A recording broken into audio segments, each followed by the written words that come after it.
Приветствую, уважаемые натуралисты! С вами канал ЗУ. Мы собираем большую видеоэнциклопедию про все виды животных планеты. Любите природу вместе с нами. Подписывайтесь и поехали!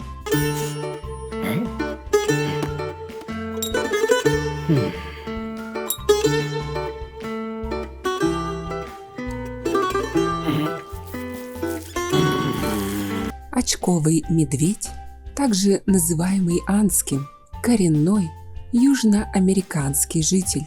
Его можно назвать единственным представителем медвежьего царства, который поселился на территории Южной Америки.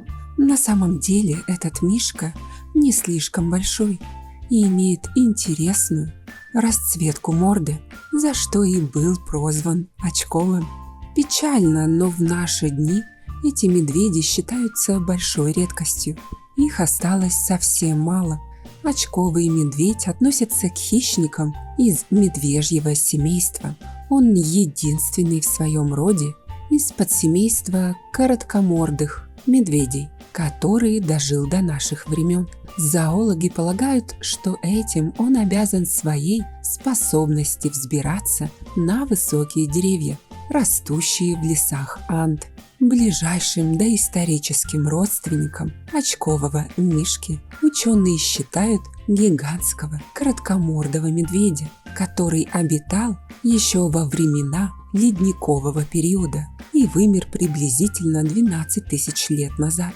Конечно, очковый медведь в разы меньше своего пращура, который весил, судя по останкам, тонну. Масса современного очкового мишки варьируется в пределах от 80 до 130 килограмм. Еще один близкий сородич андского медведя – большая панда. Кстати, ролик про главный символ Китая вы сможете найти в плейлисте «Животные Европы и Азии». Интересной характерной чертой очкового медведя является не только наличие контрастно выделяющихся меховых очков, обрамляющих глаза, но и более короткая морда по сравнению с другими членами медвежьего сообщества. С весом медведя мы разобрались, а вот длина его тела может быть от 1,5 метров до 180 сантиметров, не считая короткого хвоста. Высота в холке до 90 сантиметров.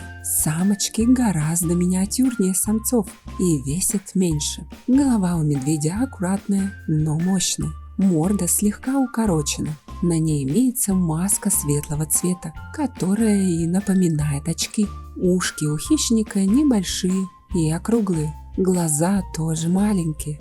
Не считая интересной светлой расцветки на мордочке и шее, остальной окрас шубы очкового медведя однотонный. Вообще, шуба у андского медведя достаточно густая и косматая. Очковый медведь силен и мощен. Он имеет мускулистую короткую шею. Его конечности крепкие и приземистые. Ходит очковый мишка, ступая на пятки.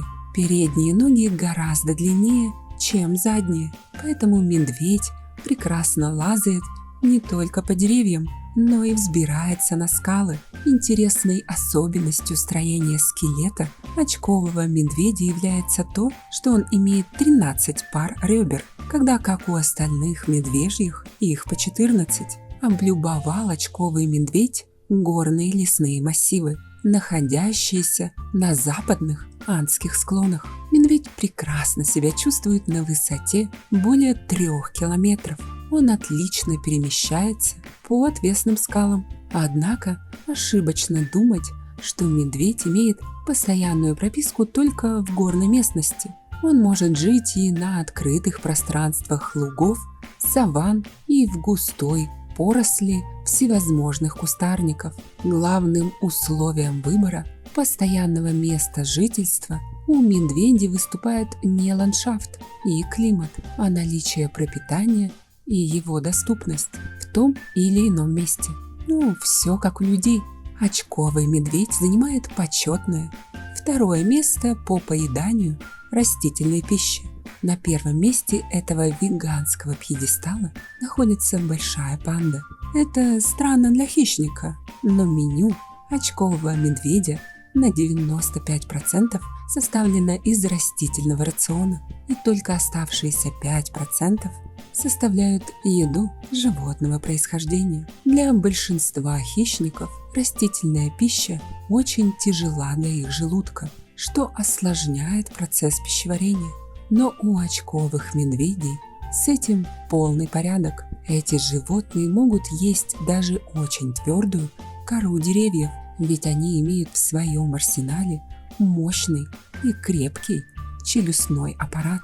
В некоторых областях медведи сильно разоряют поля кукурузы, которой обожают полакомиться. Кроме кукурузы, лакомством для них выступает сахарный тростник и мед диких пчел, ведь по своей натуре они большие сладкоежки. И если говорить о белковой составляющей, то она включает в себя различных грызунов, небольших оленей, зайцев, некоторых пернатых и даже членистоногих. Мишка не прочь отведать и птичьих яиц.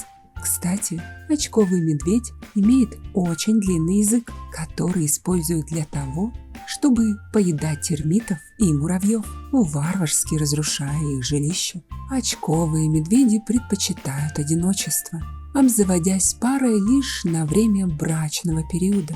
При этом он достаточно добродушен и из-за пустяков нападать и разжигать конфликт не будет. Даже если кто-то чужой пришел на его территорию, он ограничится лишь рычащим предупреждением, чтобы проводить незваного гостя.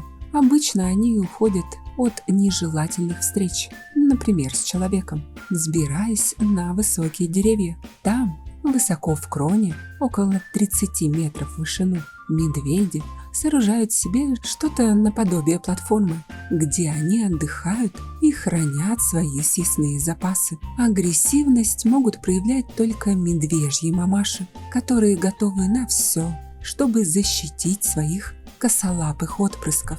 Эти мишки активны и энергичны именно в светлое время суток, что не свойственно хищникам.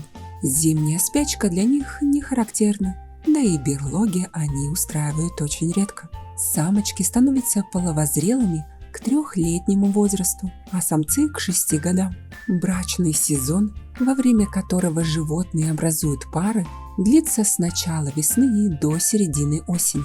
Брачный союз очковых медведей существует всего несколько недель, потом партнеры расходятся навсегда. Однако самочке будет уже не так одиноко, потому что примерно через 8 месяцев у нее родится малыш, редко аж 3. Они рождаются уже с черной шерстью, но совершенно незрячие и весят всего около 300 граммов. Ближе к месячному возрасту очковые медвежата прозревают и в это же время начинают покидать свое убежище. Детеныши повсюду сопровождают свою заботливую маму до 2 лет, которая прививает им все необходимые для жизни навыки, учит охотиться и находить вкусняшки. В условиях дикой природы продолжительность жизни очкового медведя составляет четверть века, а в неволе были экземпляры, доживавшие до 36.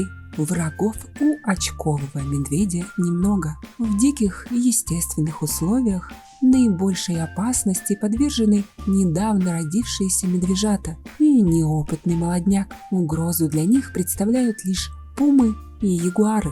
Самым опаснейшим и безжалостным врагом очкового медведя является человек, из-за деятельности которого численность популяции этих необычных животных находится на грани полного исчезновения. А когда-то эти хищники были широко распространены. Обезьяноподобные истребили этих медведей из-за того, что они нападали на домашний скот и разоряли кукурузные поля. На территории Перу их мясо даже употреблялось в пищу. Теперь этот вид занесен в Красную книгу. Охота на него под строгим запретом. Но браконьерство все равно имеет место быть. В настоящее время популяция очковых медведей насчитывает всего около 2000 животных. А как вы думаете, зачем очковому медведю такие белые круги на мордочке. Ведь в природе ничего не бывает просто так. Пишите в комментах. Кстати, заодно прошу вас написать, о каком из животных вы хотели бы увидеть следующее видео. Спасибо, что посмотрели этот ролик. Не забывайте ставить лайки и делиться этим видео с друзьями. Это очень помогает развитию нашего небольшого сообщества. С вами был канал Животных Зу. Мы собираем большую видеоэнциклопедию про все виды животных планеты. Любите природу вместе с нами. До скорых встреч!